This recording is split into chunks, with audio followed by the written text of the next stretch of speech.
Lepo pozdravljeni. Le še nekaj dni nas loči od lokalnih volitev in vsi, ki boste v nedeljo odsotni z kraja stalnega prebivališča, imate le še danes možnost predčasnega glasovanja. Naj povem, da imamo dva županska kandidata v mestni občini Slovenj Gradec, torej aktualnega župana gospoda Andreja Časa in bivšega župana gospoda Matjaža Zanoškarja. No, veliko bolj številčne pa so liste kandidatov za volitve članov občinskega sveta mestne občine Slovenj Gradec. Teh je namreč kar 11. V sklopu lokalnih volitev je Koroško obiskal tudi podpredsednik stranke Mira Cerarja in predsednik državnega zbora Milan Brglez, ki je svojim kandidatom izrazil podporo. No, predsednik slovenjgraškega odbora stranke Mira Cerarja je gospod Ksandi Javornik, katerega se lahko spomnimo kot županskega kandidata na zadnjih predčasnih lokalnih volitvah, takrat ga je premagal Andrej Čas. Zdaj pa predlagam, da si pogledamo, kaj je v ta namen povedal Brglez.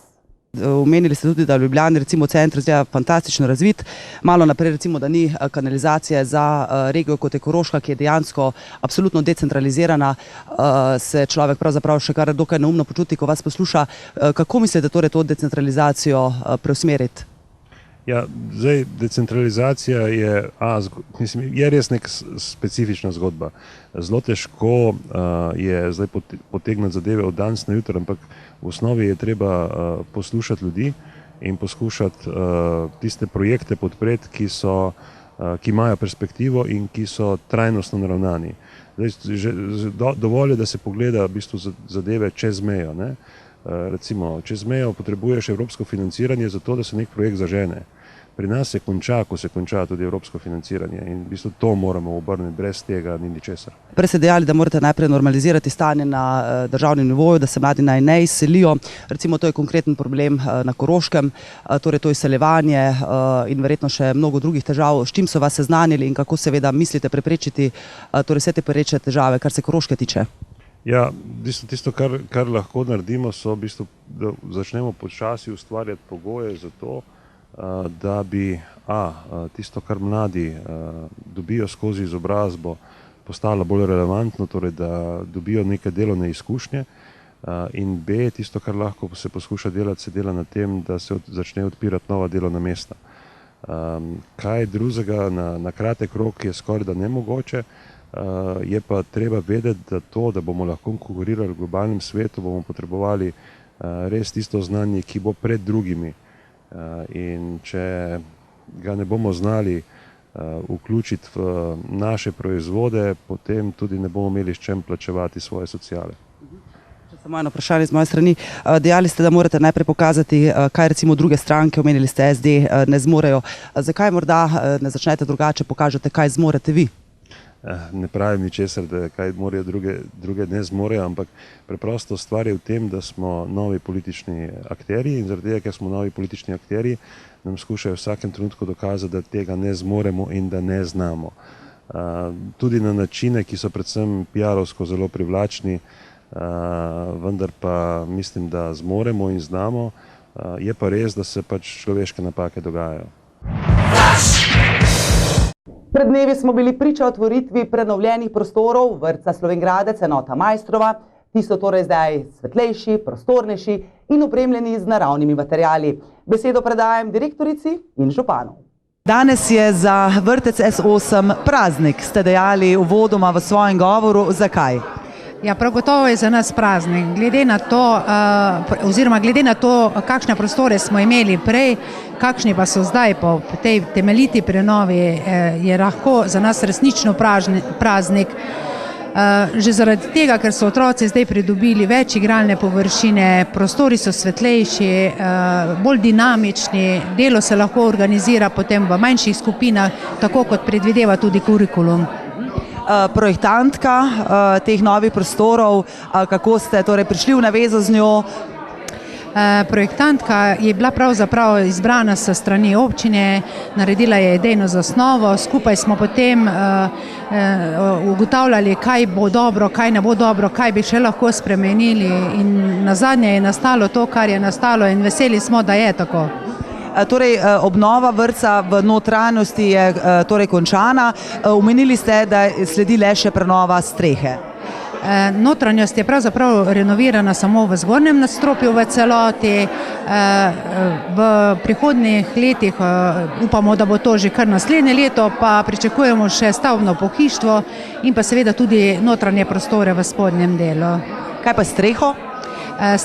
Streha se pa v bistvu dokončuje, glede na to, da je vreme ponagajalo, da marsikdaj ni bilo možno delati, so se dela zavlekla, drugače je bilo pa predvideno, da bi bilo končano tako kot notranji prostori. Kakšna je bila torej vloga občine za današnjo otvoritev? Lahko rečemo, da glavna.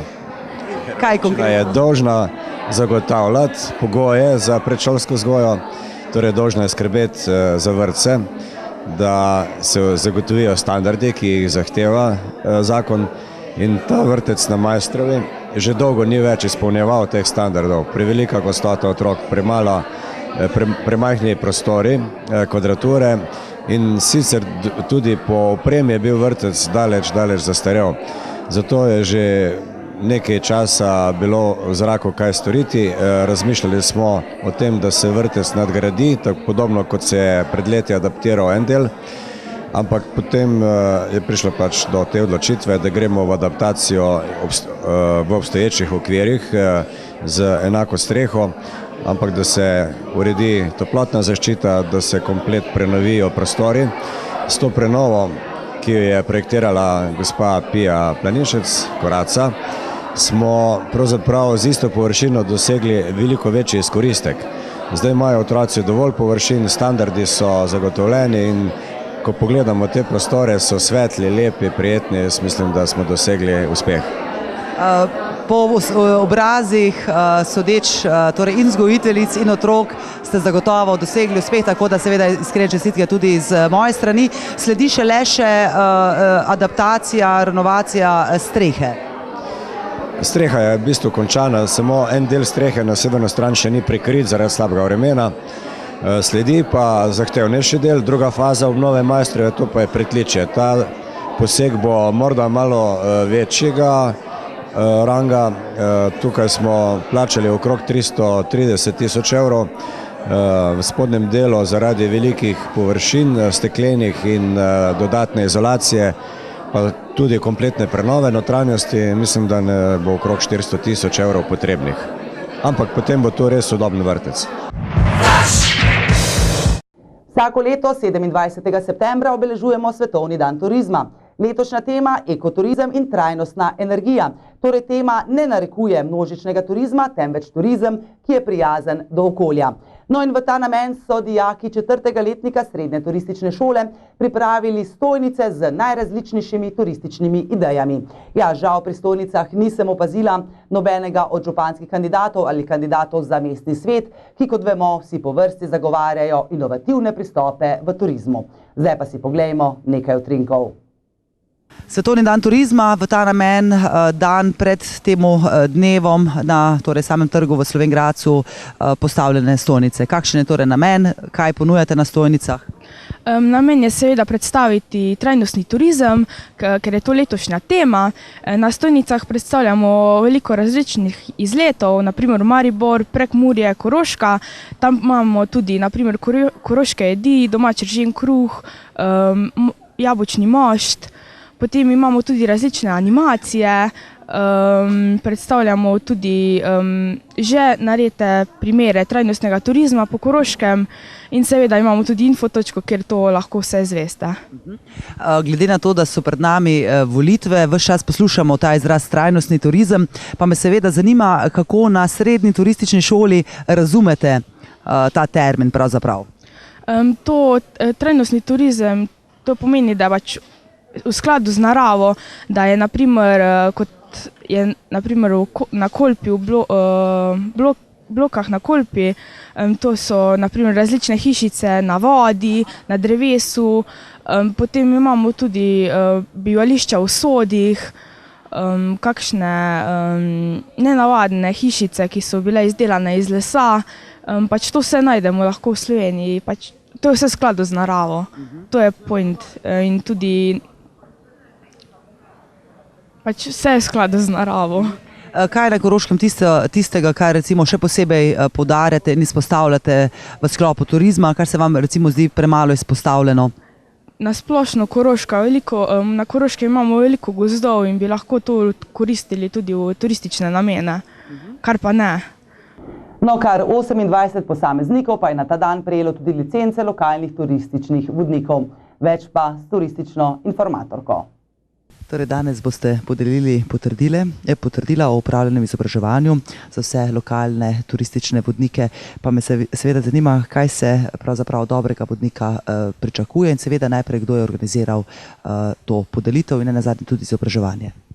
Torej, to področje lokalnega turističnega vodenja oziroma vodenja turističnega območja ureja odlok, ki ga je sprejela Mestna občina Slovenj Gradec že leta 2005.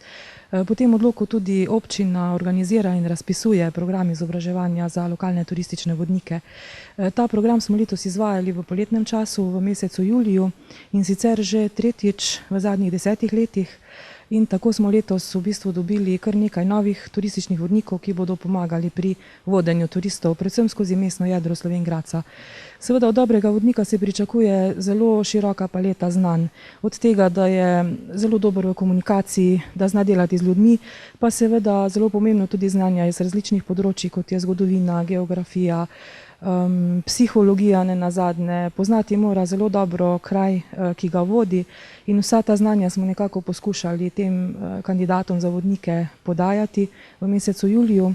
S tem, da se njihovo delo s tem pridobljenim priznanjem šele začne, saj se morajo sami izobraževati, iskati nove vire, biti vse skozi v stiku z informacijami na področju turizma.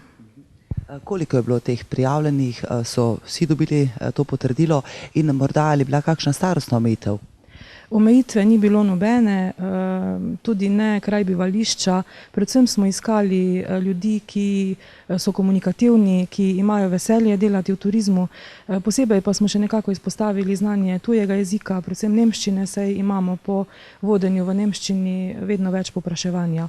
Na izobraževanje se je prijavilo 28 kandidatov in vsi so to tudi opravili, saj je bila naša želja, da jim predvsem ponudimo nek okvir, neke vire, ki lahko potem svoje znanje še nadgrajujejo. Prej ste dejali, da so potrebna prenekatera znanja. Slišala sem, da so sodelovali sami domači strokovnjaki. Torej, koga ste vključili v to izobraževanje? Letos smo res k podajanju informacij povabili same domače strokovnjake iz Slovenj Gradca in iz Koroške. Te splošne tehnike vodenja, torej vsebine, ki so povezane s samim vodenjem, sta podajala gospod Alojz Pikalo in gospa Marta Pikalo iz turistične agencije Turneja, ki deluje v Slovenj Gradcu in ki imata že zelo dolgoletne izkušnje pri vodenju in spremljanju turistov. Te bolj podrobne regionalne informacije pa so podajali sodelavci, predstavniki Koroške galerije likovnih umetnosti, Koroškega pokrajinskega muzeja. Imeli smo tudi geografinjo, tako da smo v bistvu kandidatom ponudili čim širši spekter znanj. Zdaj so torej prejeli ta priznanja, postali so lokalni turistični vodniki. Zanima me, bo kdo od teh torej dobil morda kakšno službo, ga bo vzela pod okrilje ali občina ali kateri od javnih zavodov v Slovenj Gradcu? Praksa je taka, da turistične vodnike v bistvu najemamo oziroma njihove kontakte posredujemo skupinam, ki nam pošiljajo povpraševanja. Lahko seveda uradno delajo tudi za kakšno od turističnih agencij, ki organizira izlete na Koroško. Predvsem pa je to možno za neko samozaposlitev, da si tudi sami iščejo delo in da si iščejo možnosti, kako priti do čim več dela na tem področju. Le še to, morda rokujete v tem trenutku z informacijami, torej poleg teh 28, ki so prejeli ta priznanja, morda rokujete z informacijo, koliko je dejansko turističnih vodnikov v Slovenj Gradcu oziroma morda celo na Koroškem? Na področju turističnega vodenja obstajata v bistvu dve kategoriji vodnikov. Eni so turistični vodniki oziroma spremljevalci, ki upravijo republiško licenco. To izobraževanje organizira Gospodarska zbornica Slovenije in ti vodniki v bistvu lahko vodijo kjerkoli, tudi v tujino, tudi na Koroškem. Teh vodnikov je na Koroškem približno 20, ki imajo to licenco, s tem, da večina jih vodi izven Koroške. Druga kategorija pa so ti lokalni turistični vodniki oziroma turistični vodniki območja, kot se sedaj po novem imenujejo. ti pa lahko vodijo samo na tem področju, ki ga predpiše občina. Teh vodnikov imamo trenutno v registru upisanih okrog 30. Kulturni dom Slovenj Gradec in Društvo eksperimentalne umetnosti Slovenije sta organizirala prvi dan koroškega filma, ki je vseboval prikaz snemanja iz zraka, okroglo mizo in tudi projekcije kratkih filmov koroških ustvarjalcev. Prvi dan koroškega filma, najprej torej seveda iskrene čestitke za ta dogodek, tudi čestitke za filmski festival. Seveda me zanima, odkot pobuda oziroma ideja zametki za ta prvi dan koroškega filma. Ja, hvala za čestitke. Nekako smo se menili z ljudmi, s katerimi sodelujemo, da na Koroškem še sploh ni bilo nobenega festivala, še sploh pa ne nekaj, kar bi predstavilo vse koroške filmske ali pa video, audio ustvarjalce. In zdelo se mi je pomembno, da bi mogoče sem naredil en dan, kjer bi cel dan vrteli koroške filme, če tudi jih ni veliko, jih je vseeno za en cel dan bilo, in da bi se video ustvarjalci predstavili širši publiki, mogoče celo kakemu interesentu. Slišala sem, da ste pravzaprav na domačih koroških tleh teže zbirali ekipo, kot pa izven naše koroške meje. Ja, v bistvu sem bil na nek način fasciniran, ker se mi je zdelo, da bo zelo enostavno pridobiti mlade filmske ustvarjalce, da se nam bi pridružili. Po drugi strani sem imel pa izkušnjo, recimo, da Igor Prodnik, ko je posnel enega prvih koroških filmov Sozna dolina, da je recimo iz Ljubljane se je tako javil, naslednji dan smo imeli sestanek, prišel, prinesel film. Medtem, ko sem tu, če sem odkrit, moč kak mesec pa pol iskal ljudi skupaj, čeprav vem, da jih je ogromno, da smo jih nekaj zajeli. Odkot mislite, da je torej ta tendenca, da Korošci ne sodelujemo pri koroških torej aktivnostih, ne glede na to, zdaj govoriva recimo o filmu, glasbi, umetnosti, nasplošno? Ja, mogoče je ta pasivnost prisotna tako je pri ljudeh, tudi pri ustvarjalcih. Mogoče se zdi, da tega noben ne bo videl ali pa da od tega nekaj koristi. In se mi tudi zdi, da publika, ki jo vabimo s tem, da prosim naj ne hodijo, naj bojo pasivni, naj bojo pred televizijo, ne. Mogoče je to tisto, kar izraža koroški film v tem trenutku, zakaj ni več koroških filmov, ker enostavno ni interesa. Tako od ljudi primanjkuje interesa, pa tudi od lokalnih skupnosti. Kdo pa so torej tisti, ki ste jih potem po mesecu in pol, kot ste pravkar dejali, uspeli najti, nagovoriti, da torej sodelujejo pri prvem koroškem filmu? Se pravi, dolgo sem različne ustvarjalce, ki bojo prikazali neke videe, recimo od minute pa do 5 minut. Na pamet jih lahko par naštejem, Rok Lančnik, Tomi Gangl, Jaka Kotnik, Nastja Kotnik, Miha Kolar, Tine Lenart, Rok Petelin, Nika Ohan in upamo, da se bo še kak našel do jutra in se bodo predstavili s tem, kar delajo. In sploh ne dvomim, da bojo večina ljudi, ki bo prišla, to prvič videla ali pa prvič slišala za njih. So bili kakšni pogoji, glede na to, da ste pravkar dejali, da še vedno torej je možno sodelovati pri tem prvem dnevu koroškega filma? Pogoji so torej le ti, da imaš nek posnetek? Posnetek in zagon. Ker brez zagona bo počasi vse skupaj izpuhtelo. No? V sklopu kulture se selimo še v mestno galerijo, ki jo je obiskala kolegica Maja Klančnik. Tukaj v Mestni galeriji Slovenj Gradec je torej pravkar odvila otvoritev zelo zanimive razstave z naslovom Idejna ureditev Nabrežij, Mislinje in Suhodolnice. Več o sami postavitvi pa bo povedal gospod Boštjan Temnikar. Gospod Temnikar, lepo pozdravljeni. Kaj bodo torej obiskovalci lahko videli na tej razstavi? No, na tej razstavi je mestna občina postavila na ogled ureditev Nabrežij, kot ste dejali, reke Suhodolnice in Mislinje. Projekt je nastal skupaj z absolventom za arhitekturo Univerze v Ljubljani Alešom Rupretom in krajinsko arhitektko Kajo Flis. Cilj projekta pa je bil, oziroma je oživitev nabrežij obeh rek. To pomeni, v nalogi sami smo analizirali lokacije, kjer sta obe reki nekako bile v preteklosti odrezane od mestnega urbanizma in smo nekako z novimi ukrepi, ureditvami skušali to, kar se le da na večji meri vključiti nazaj. Kako pa je sploh prišlo do te ideje, zakaj torej ta razstava in kaj je njena osrednja rdeča nit? Lejte, ideja je čisto naravna. Vsak urbanist oziroma vsako mesto, malo večje mesto, sploh v zahodnem svetu, so spoznali, da je obrečni prostor ključen. To pomeni, da voda ni samo problem o poplavah, ampak da se da vodo z ustrezno regulacijo, sonaravno, kot sem že dejal, z neko urbano opremo, ljudem nudi zelo kvaliteten prostor za rekreacijo, sprehode in druženje. In to je v bistvu vsa poanta tega, zakaj smo hoteli z idejnimi zasnovami to predočiti našim občankam in občanom. Koga pa še posebej nagovarjate s to razstavo? Komu je še posebej namenjena? Namenjena je čist vsem, tako laični kot strokovni javnosti. Tu imamo knjigo mnenj, kjer lahko vsak izrazi svoje mnenje. Ravno to je glavni cilj, se pravi, da že v predhodni fazi, se pravi idejne zasnove, dobimo konstruktivno kritiko, da potem v nadaljnih fazah projektiranja PGD in PZI projektov to že lahko upoštevamo in umestimo. In še en pomemben podatek, do kdaj je ta razstava na ogled? Ta razstava bo na ogled predvidoma do meseca decembra, ko bo nova razstava. Hvala lepa, gospod Temnikar. Vas, dragi obiskovalci, dragi gledalci, pa torej vabimo, da si v Mestni galeriji Slovenj Gradec ogledate razstavo Idejna ureditev nabrežij rek Suhodolnice in Mislinje. Kot ste že slišali, časa je še dovolj, tja do meseca decembra bo še na ogled. No, ob koncu pa še k Centru za socialno delo, ki je po 14 mesecih nenehnih zmešnjav končno dobil direktorja.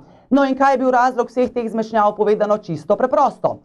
Zaposleni na Centru za socialno delo so bili trdno prepričani, da gospod Jurij Šomečnik ne izpolnjuje pogojev za razpisano delovno mesto, torej za direktorja centra, in da gre za politično kadrovanje. No, po drugi strani se s tem ni strinjal Jurij Šomečnik, kot seveda tudi ne njegov strankarski kolega in predsednik sveta zavoda Centra za socialno delo, gospod Boris Valant, ki je že pred časom dejal: Jurij Šomečnik ima pogoje, amen in pika.